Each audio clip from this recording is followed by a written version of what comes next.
Hi viewers, I'm Dr. VG Mohan Prasad, Chairman of VGM Center Coimbatore. Today I'll just discuss with you some points on obesity. Obesity has become pandemic. It's across the globe, and even Indians and Asians are found to be obese. So what is obesity? So anyone who's weighing more than what he should be weighing is called obesity. So if you take the height and weight, if you are 160 centimeters in height, your weight should be below 60 kilos. And if you're weighing if your height is 170 centimeters, you should be weighing less than 70 kilos. So this is a simple equation. So we should always strive to keep our body weight in the ideal range so that we can ward off a lot of complications. The complications could have a genetic predisposition, like a genetic background, and then superimposed on the environmental aspects.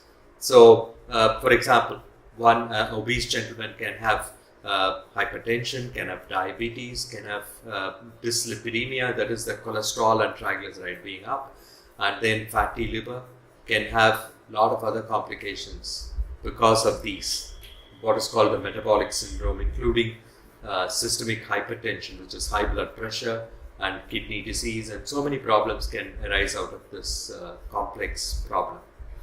So all that we have to do is eat less, eat the right food, and do regular exercises in order to fight obesity.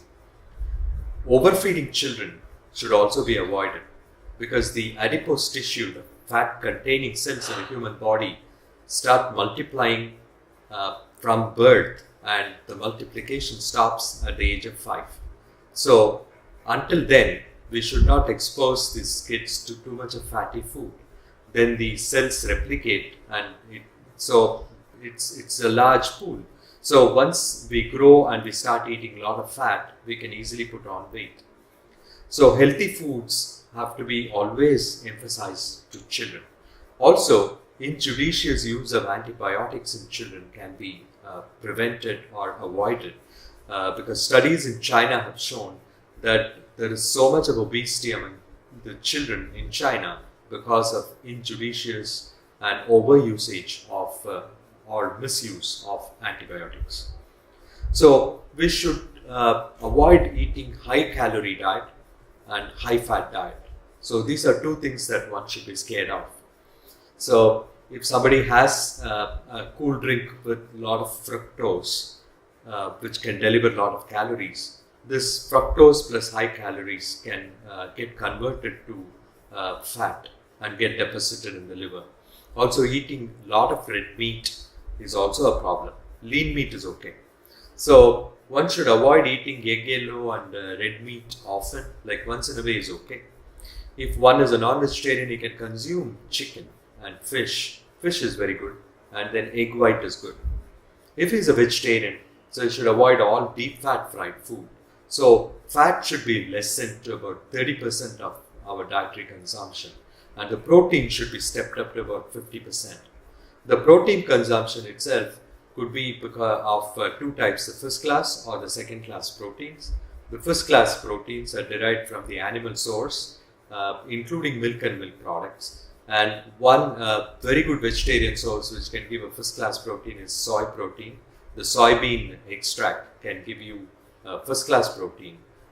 Egg white is good, chicken is good, fish is good. Milk and milk products and soy protein have a lot of first class protein. And the second class protein comes from millets and pulses. So these can be consumed more. Carbohydrate consumption can be reduced. The Mediterranean diet and the crash diets all have low carb or a zero carb diet.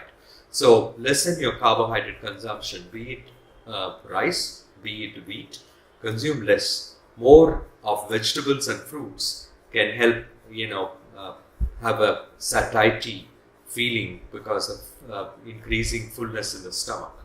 So the fiber also helps to retard the emptying of the stomach. So the food stays for longer inside the stomach. So eat a lot of vegetables, eat a lot of fruits, lessen the fat consumption, increase on the protein, and lessen the carb, or even if you want to lose weight, zero carb probably is one of the best ways to go.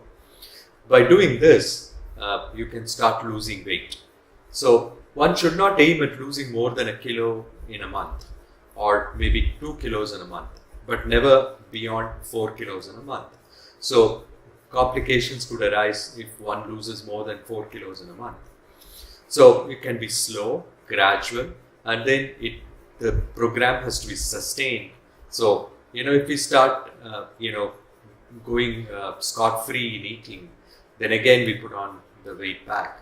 So we should always maintain this sort of easy, simple, light food, and then also do exercises. Regular exercises are of paramount importance. Aerobic exercises are very, very good because they'll burn the fat. So whatever fat we have accumulated, we have to burn.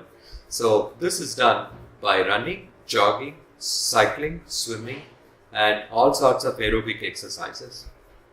You can run on treadmill, you can go to the gym and work out.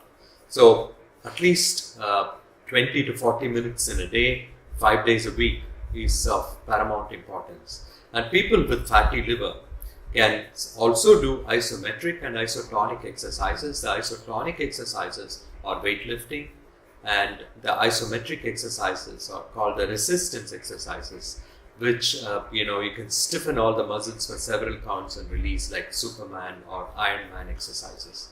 So these can help you to live a healthy living.